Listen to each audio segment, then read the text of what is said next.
The auctioneer's gavel hovered like a guillotine, poised to seal a young man's fate. James Harlan stood on a weathered wooden platform in the heart of Dustin's sun-scorched town square. Wrists bound, his future dangling by a thread. At 19, he was no more than a commodity. His life offered to the highest bidder to settle his late father's crippling debts. The year was 1878, and in this corner of the American West, justice was as harsh as the desert wind. The morning sun blazed down on Dustin's Main Street, where townsfolk gathered, their faces a mix of curiosity and pity. James tried to hold his head high, but shame coursed through him hotter than the midday heat. He'd never known a woman's touch, never felt the weight of responsibility beyond his family's failing farm. Now he was livestock, his worth reduced to the $900 his father, Edward Harlan, had owed Silas Draven, the most ruthless moneylender in the territory.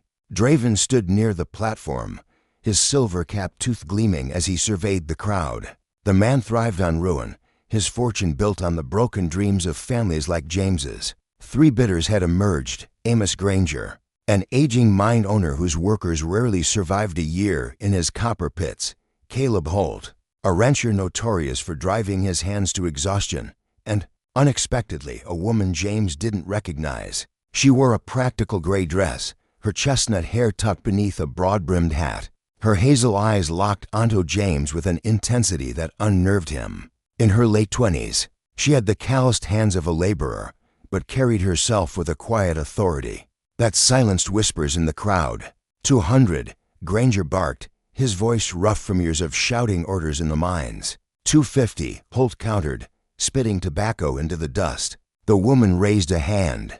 300. A murmur rippled through the onlookers. Women didn't bid at dead auctions, especially not against men of means. James studied her, his mind racing. What could she want with him? He was no ranch hand, no miner, just a boy who'd spent his life dodging his father's drunken rages. 350, Granger growled, glaring at the woman. Without hesitation, she responded. 500. The crowd hushed. $500 was a year's wages for most. Granger shook his head and stomped off, muttering curses. Holt hesitated, his hand twitching toward his wallet before he stepped back, defeated. James's heart pounded. The stranger was betting his future on a sum that could buy a small homestead. What did she expect in return? 500, going once, the auctioneer called, gavel raised. No one stirred. Going twice, the woman's gaze met James's, and for a fleeting moment, he saw something in her ice-knit pity, but a recognition that made his chest tighten. Sold to the lady for 500. The gavel fell, sharp as a gunshot.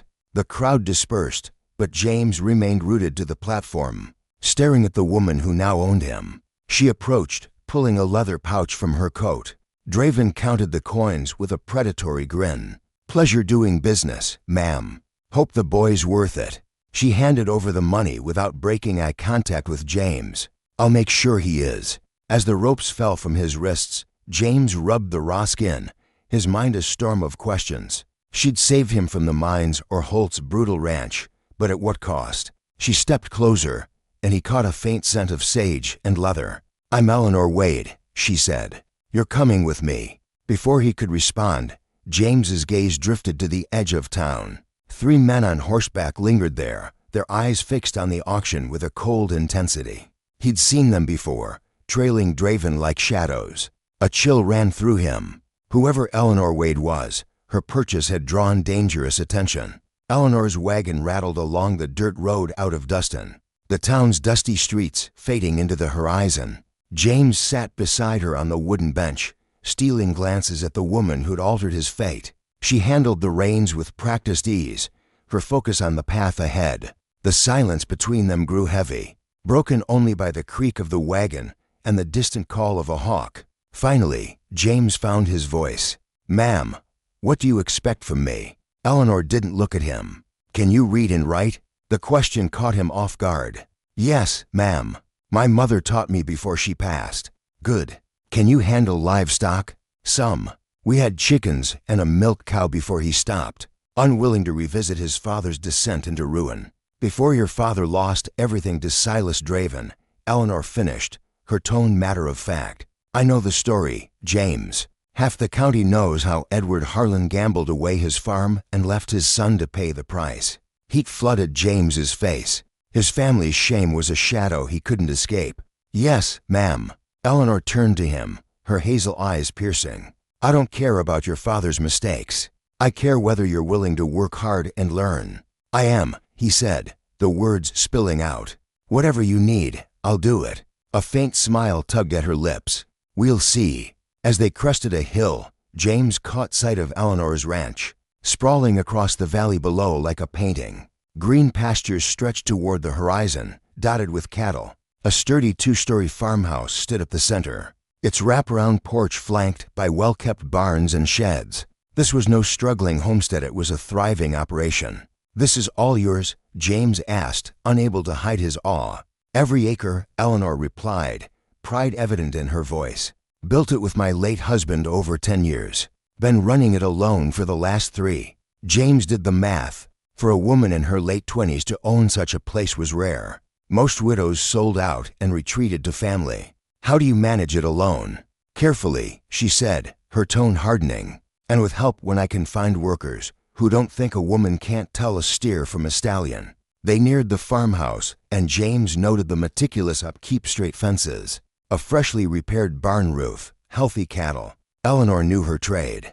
But as she brought the wagon to a stop, James's stomach lurched. Fresh wagon tracks marred the dirt near the porch, tracks that didn't match Eleanor's rig. "Someone's been here," he said quietly. Eleanor followed his gaze, her body tensing. Her hand slipped beneath her coat, brushing the outline of a small pistol. "Stay close," she whispered, "and don't play hero." They dismounted cautiously, the front door ajar despite Eleanor's habit of locking it. A breeze stirred the curtains in an upstairs window that should have been closed. Eleanor drew her pistol, holding it low but ready. "Walk behind me," she instructed. "Watch those trees. If you see movement, tell me." James's heart hammered as they approached the house. He'd been sold, bought, and now thrust into danger in a single day. Yet Eleanor's steady movements confident. Allard gave him an odd sense of security. They reached the porch when Eleanor froze. Carved into the wooden railing were fresh letters, "Pay up." But it wasn't the message that chilled James, it was the realization that the 3 men from town hadn't been idle spectators. They'd been watching to see who claimed him. Eleanor nudged the door open with her boot, pistol raised. The house was silent, but a faint smell of tobacco and sweat lingered. The main room bore signs of a search, drawers yanked open, papers scattered, cushions overturned. It wasn't vandalism. Someone had been hunting for something specific. "They wanted me to know they were here," Eleanor murmured, lowering her weapon slightly. "Otherwise, they'd have covered their tracks." James reached for a fallen paper, but Eleanor grabbed his wrist. Her touch sent a jolt through him. The first time a woman had touched him since his mother's passing. "Don't touch anything yet," she said softly. "We need to know what they wanted." They moved through the house methodically. The kitchen was ransacked, but the china remained untouched. In Eleanor's office, the safe stood open, empty. Upstairs, her bedroom showed signs of a thorough search, yet her jewelry box sat undisturbed. They weren't here to steal, James observed, feeling out of place in her private space. Eleanor nodded grimly. They wanted paper-slim deeds, maybe financial records. "The question is, did they find them?" James studied her in the afternoon light, her chestnut hair catching the sun. Her jaw was set, her neck elegant despite the tension. He'd never been alone with a woman like her, capable, beautiful, shrouded in mystery. "Why did you buy me?" he asked abruptly. Eleanor turned from the window, and for a moment, her guarded expression faltered, revealing a flicker of vulnerability. "Because I needed help, and because you looked like someone who deserved a chance." $500, James said. "That's more than most men are worth." A bitter smile crossed her face.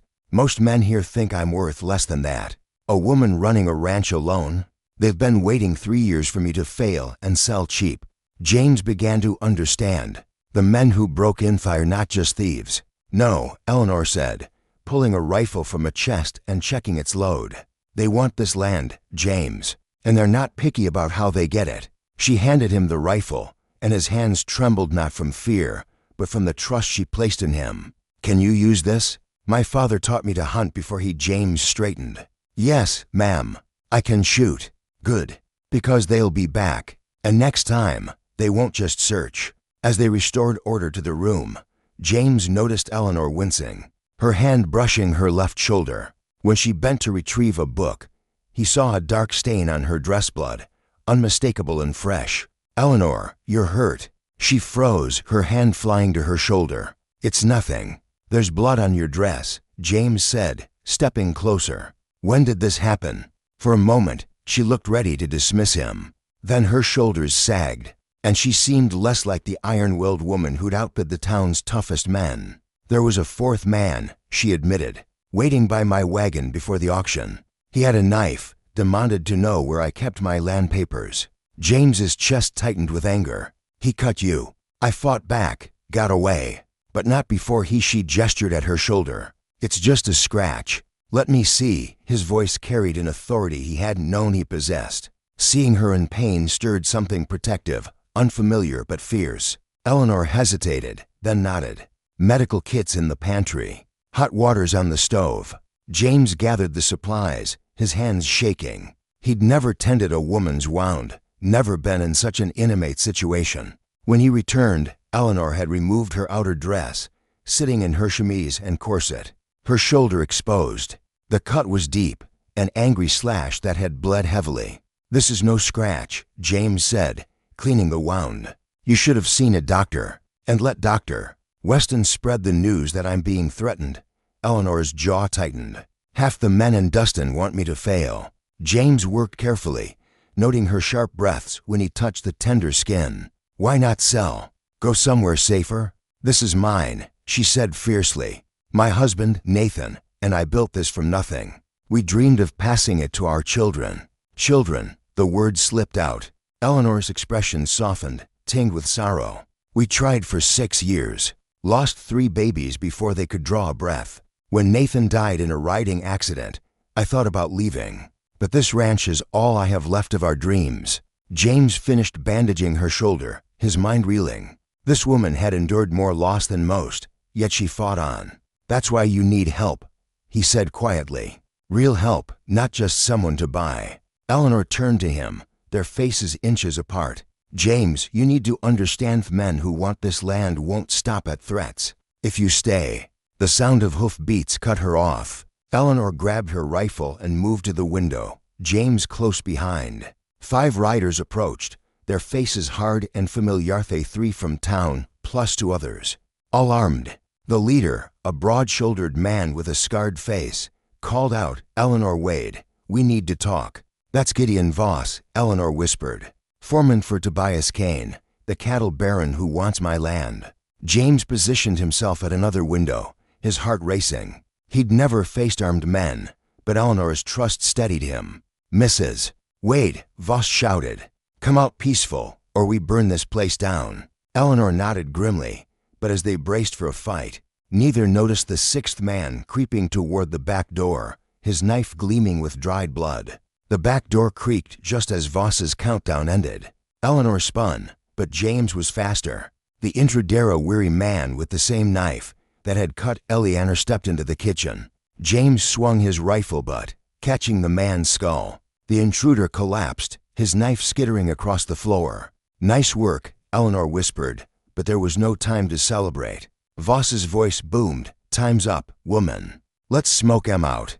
Through the window, James saw 2 men dismount, torches in hand. Eleanor fired, her shot shattering a trough near the horses. The animals reared, scattering the men. Warning shot, she said. Next one won't be. Voss shouted from behind a wagon. Send out the boy, and we'll make this quick. James's blood ran cold. They wanted him. By saving him, Eleanor had painted a target on her back. I'm sorry, he whispered.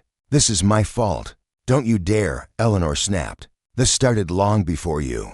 A torch arched through the air, landing on the porch. Flames licked the wood. Another torch crashed through a window, igniting the curtains. Smoke filled the room, stinging their eyes. We need to get out, Eleanor coughed, grabbing supplies. James's stomach dropped. Eleanor, where are your horses? Her face paled. In the barn. They wouldn't. She looked toward the back, where an orange glow confirmed her fears. The barn was ablaze, the horses' screams piercing the night. James grabbed her hand, pulling her toward the stairs. The roof. Is there a way up? Eleanor nodded, leading him to her bedroom. She pushed open a window onto the kitchen roof. As they climbed out, the full horror unfolded, the barn engulfed, the porch burning. More torches ready. Voss's men had blocked every escape. They planned this, Eleanor said, her voice breaking as her life's work burned. James scanned the yard. The well offered cover, but it was too far. Then he spotted the root cellar, its entrance hidden by a rise. Eleanor, does the cellar connect to anything? There's a tunnel Nathan dug. Leads to the creek, a quarter-mile downstream. Her eyes lit with hope, but the open ground between them and the cellar was a death trap. When I start shooting, James said, run for the cellar. Don't look back. Eleanor grabbed his arm. James, no. You'll never make it. Maybe not, but you will. She stared at him, then leaned forward and kissed him, a desperate, smoke-tinged kiss that stopped his heart. Don't die on me, James Harlan, she whispered. As James prepared to cover her escape, a gunman emerged from the trees, rifle aimed at Eleanor. Without thinking, James leapt from the roof, tackling the man as his weapon fired. They wrestled in the dirt, the man stronger, but James fueled by desperation. He seized the rifle and swung, knocking the gunman out. Eleanor dropped beside him, wincing as her shoulder hit the ground. Are you hurt? He asked, helping her up. I'm fine. Move. They sprinted for the cellar, expecting bullets. But Voss's men, focused on the burning house, missed their escape. Eleanor yanked open the cellar door, and they descended into darkness, pulling it shut as shouts erupted outside. The cellar was cramped, filled with preserves and tools. At the far end, a tunnel entrance hid behind grain sacks. This way, Eleanor whispered, crawling into the narrow passage. James followed, the tight space amplifying her breathing, the brush of her dress against his hands. After agonizing minutes, they emerged near the creek, hidden by grass and willows. The ranch's orange glow lit the sky, accompanied by the men's frustrated shouts. Eleanor sank to her knees, her face streaked with tears. For the first time, she looked broken. I'm sorry, James said, kneeling beside her. This is because of me. No, she said fiercely. This was always coming. You gave me a reason to fight. What now? She stared at the creek, then stood, resolve returning. We go to the territorial marshal in Benton City. I've got evidence of Kane's land grabbing. With tonight's attack, we can bring him down. That's a 2-day ride through hostile country, James said. I know, and Kane's men will hunt us every step. James studied her in the moonlight, her strength unshaken despite the loss. Eleanor, back on the roof when you kissed might wasn't just fear. At least not for me. She stepped closer, her hazel eyes gleaming. What was it then? Hoofbeats interrupted, echoing from the ranch. Eleanor pulled him into the creek bed, using the water to hide their tracks. They moved silently, reeds masking their path. The hoofbeats grew closer, Voss's voice directing his men to search the creek. There, Eleanor whispered, pointing to a fallen log forming a pool. They waded to it, ducking beneath just as torchlight flickered above. I know you're out here, Voss shouted. Kane's offering 1,000 for the woman, 500 for the boy. Pressed against James in the cramped space, Eleanor's warmth contrasted with the cold water. Her heartbeat thudded against his chest, her sage scent lingering. James, she whispered, what you were going to say. I love you, he blurted, the words raw and unpolished. I know I'm just a boy you bought, but... She kissed him, deeper this time, her tears mixing with the creek water. It's not crazy, she whispered. You're the man who stayed when anyone else would have run. The searchers moved on, and they waited an hour before emerging, soaked but alive. As they trekked toward the main road, Eleanor took his hand. When I saw you on that block, it wasn't pity. You looked like someone who'd fight for something worth having. I was right. 3 days later, they stood in the marshal's office in Benton City, watching warrants issued for Tobias Kane, Gideon Voss, and Silas Draven. Eleanor's evidence letters, forged deeds, witness accounts combined with testimony from other victims, dismantled Kane's empire. But the true victory came 6 months later, when James stood beside Eleanor on the porch of their rebuilt ranch. the sunset gilding the restored pastures. The boy who'd been sold like cattle had become a partner in a thriving operation. Eleanor leaned against him, her wedding ring glinting. No regrets about giving up your freedom. James wrapped his arms around his wife. Freedom isn't being alone. It's choosing who you belong to. Their future stretched before them, years of building, maybe children to carry their dreams. Sometimes the worst moments birthed the best lives. Sometimes being sold was being saved. What did you think of James and Eleanor's fight against violence and injustice? Would you have stayed to face Cain's men, risking everything, or urged Eleanor to sell and flee? How do you view the cycle of violence and greed in their world and ours? Drop your thoughts in the comments below, and let's discuss what it means to stand up to oppression.